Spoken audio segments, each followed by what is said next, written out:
All right, what's up? What it do, people? All right, today I'm coming to y'all to talk about. All right, you know when you doing a dispute and they're investigating an account and it's a closed account, but they add adverse uh information to the payment history. Like the account been closed for about 3-4 years, and you go to investigate it. Depending on how you write up your dispute, uh, like I said, these people like these reporting agencies. These people at these reporting agencies, they are human, just like we are. And sometimes they get in their feelings. You write a dispute, cursing them out and everything. They understand you speaking the law, even if you're doing it with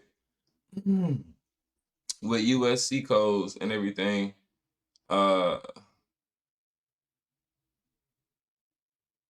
you just don't be disrespectful. These people have a job. A lot of them don't even know the U.S. codes, all the laws. They don't spend their free time just learning the laws like you do. Their credit scores probably suck. They might be fresh out of high school. A lot of them are foreigners trying to still learn credit, still trying to learn. It depends. If I was you, I would just be nice about it to avoid this whole situation. But sometimes you do find a little butthole, um, little dupe bag of a person who who's filling out your dispute um process on the other end. So you know, sometimes you do. So and this goes to the point where like, all right, so sometimes on your payment history, you may have 30, it may go okay, 30, okay, 90, 120 or something like that. And you know that's wrong because you can't go from 30 to okay, then you 90 days late, or you okay and now you 120 days late. So sometimes when you go to especially on closed accounts, sometimes when you go to point certain things out, depending on how you do it, man, they don't like that. So they man, they'll sometimes they'll add 120 all the way to the last month or the current month that you're in on a closed account. Like how did you get information that I was 120 days late last month? Who told you that?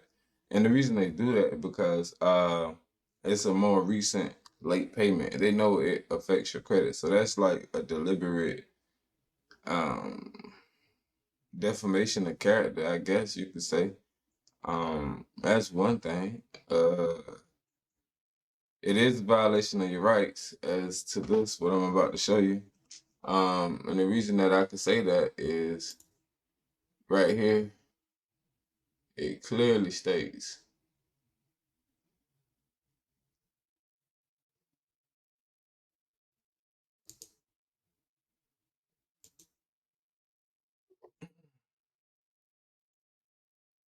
It clearly states whenever a consumer reporting agency prepares an investigative consumer report, no adverse information in the consumer report other than information which is a matter of public record may be included in a subsequent consumer report unless such adverse information has been verified. They like to say verified, but we all know on a closed account, a lot of the times they're not going to get a response back. These people done sold that account. They don't even have the information on that account anymore. More or less, like they who gonna go digging up some stuff on a closed account? Like a lot of times they ignore those things. In the process of making such subsequent consumer report. While they're doing the investigation, if they get some stuff, they can add it. But other than that, they can't just be adding stuff. Like, and you know it's a fact that they didn't get it because what company is keeping the record like, okay, he's still late after they done sold the account. 9 times out of 10, if the account's closed, they done sold it or trashed it. So they're not still keeping record of your billing in their record. Like, oh, he's still 90 days late. You know how much that'll confuse their system with the current people and the old people. Like, no. Or the adverse information was received within the 3-month period preceding the date of subsequent report the subsequent report is furnished. So, that's more or less to an open account. 3 months. They can go back 3 months and add a late payment while you're doing an investigation on your account. So you're trying to close the open account and you had a late payment within 3 months and they didn't catch it, but then they catch it, they can add that late payment and not close the account if they want to, by law. But they can't go past 3 months. So if you had one 5 months ago and they didn't catch it, and now they're trying to add that late payment from April, and this all the way October or November or something, like, nah, they can't. Ain't That's a no go.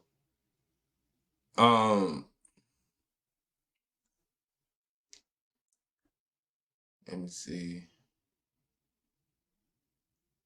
But most of the time, 9 times out of 10, it'll happen out of with a closed account, and it'll happen out of spite. That's why I say be nice to them people, because the ones who do know, they do know how to hurt you and how to help you. So, hey, like I said, be nice. You don't never know. I mean, like I said, sometimes they're human. They may be having a bad day, and that can affect you also. I mean, it's a human doing your thing. So if it was a computer, more of every one thing, stuff would be more on point, uh, easier to fix. Um,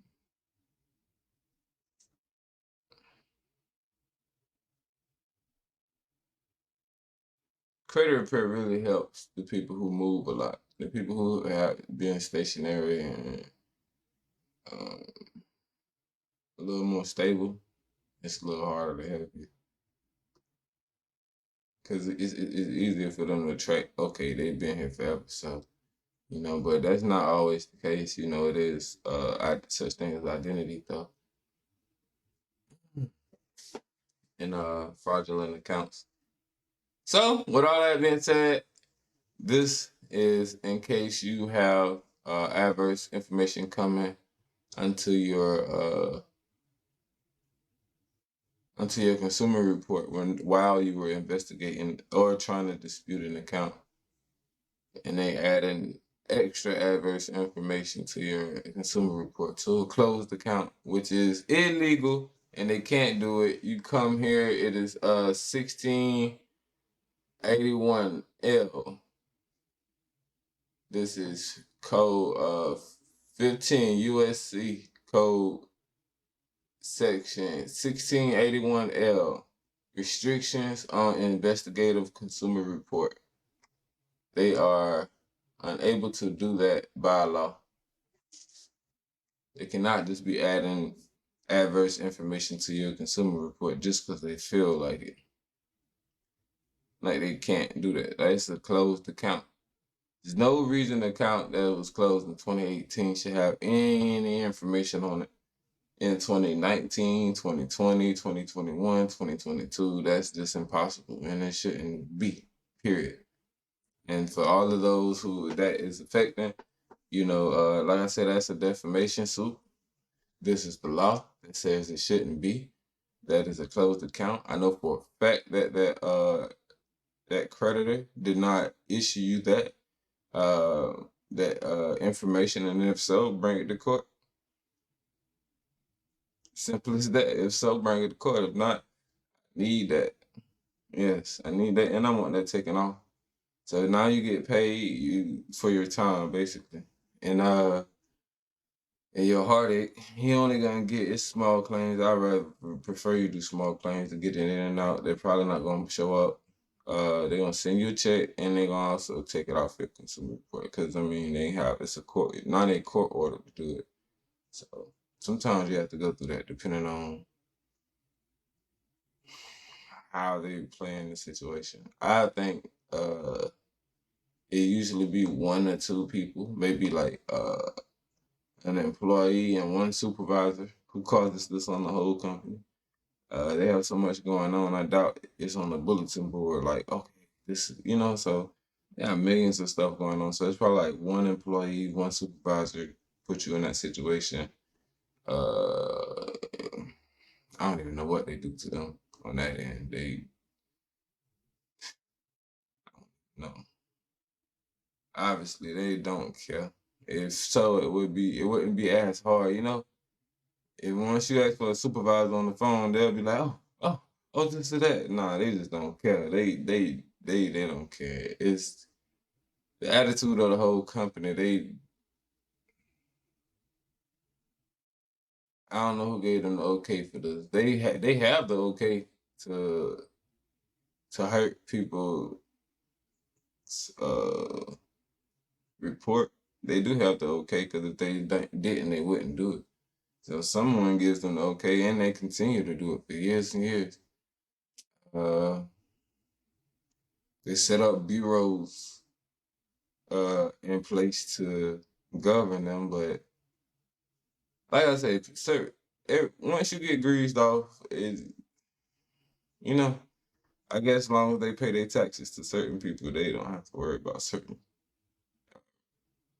repercussions.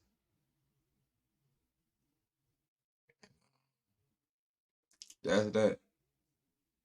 And that's how I feel. That's how they carry themselves, man. And a lot of the supervisors do also. So you can call, yell, this is the law, that is the law. They don't care about the law. A lot of the creditors don't care about the law nowadays because the people who are upholding the law, they're so corrupted and crooked.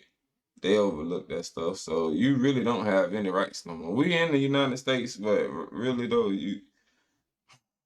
until you go to a certain process, you damn near gotta go to the Supreme Court about these people.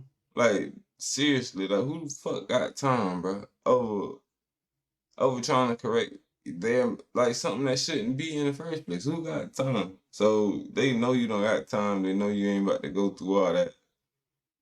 They more or less the creditors know you don't have the resources. Cause if so, you wouldn't be asking for that credit like that. You wouldn't be like, oh, I need this. Like you wouldn't be in a situation, man. Basically. Frankly speaking, and your whole situation would be different. So they know. Uh,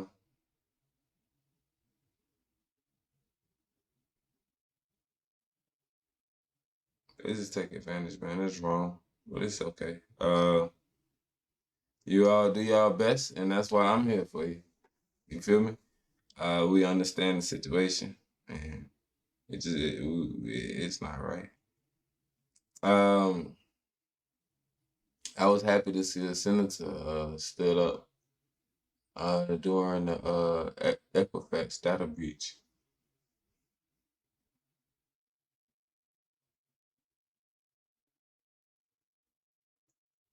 Yeah, I'm glad the senator stood up. But so if you run into this problem, you throw that law into your dispute. Uh, let them know you understand this, and descriptively point out the situation of what happened, and just explain it to them, and see what happens from there. Um, yeah, and just let it sit for 60 days. See what they say. 30, and with you with you speaking nice and coming to them as a victim, an actual victim, it should escalate the process. I noticed that. And you go to spitting all them laws at them and everything. They put you in a certain stack. Uh, if you dispute and stuff, you already done disputed 5 times before they put you in a certain stack. Um, if you call them, if you send a dispute talking all crazy and shit, they put you in a certain stack also. So it don't help stat. For real. Nah, yeah. It's like they give you to a supervisor. And they just read it, and quickly mess up your account and on to the next. I'm talking about they just go to clicking stuff on the payment history, dragging. They go to dragging and pasting. I don't know how that shit work. They go into your payment history, click, click, click, click, click, click, click, click, click, 120, 120, 120. How the fuck you click that many times? You went through the whole fucking 3 months, 4 months. This bitch went through the whole year almost with 120. Like, damn, you was that upset? Stupid bitch. I hope your fucking finger got a damn jammy in it. But fam kept catching crap. I was damn clicking. Crazy lady. But like I said, talk nice to these people. Uh, and shit, let's get this business handled, you know? We out here to get rich. Y'all can't keep us from it, so we're gonna fight for it. It's not no giving up. When they call when they send it back verified, whatever they say, we make a new avenue. We hit it from a different way. You don't keep jabbing at somebody. It's not boxing. Boxing is not just straight jabbing. You got to do hooks and uppercuts sometimes. And how they fight, they don't play against with the rules. And sometimes you might have to bring your foot off the floor. With these folks, you understand me? Do a bicycle kick or something. But on to the next. Uh, like I said, don't give up. And be nice. These people are working people, and this is their job, man. So they don't. They're not the ones who put it on there. They're the ones who trying to take it off. Remember that as you write this. They're not the ones who put it on there. They are the ones who trying to get to take it off. Until next time, we getting rich, man. I see y'all at the top. Matter of fact, I see y'all on that golden brick road. You feel me?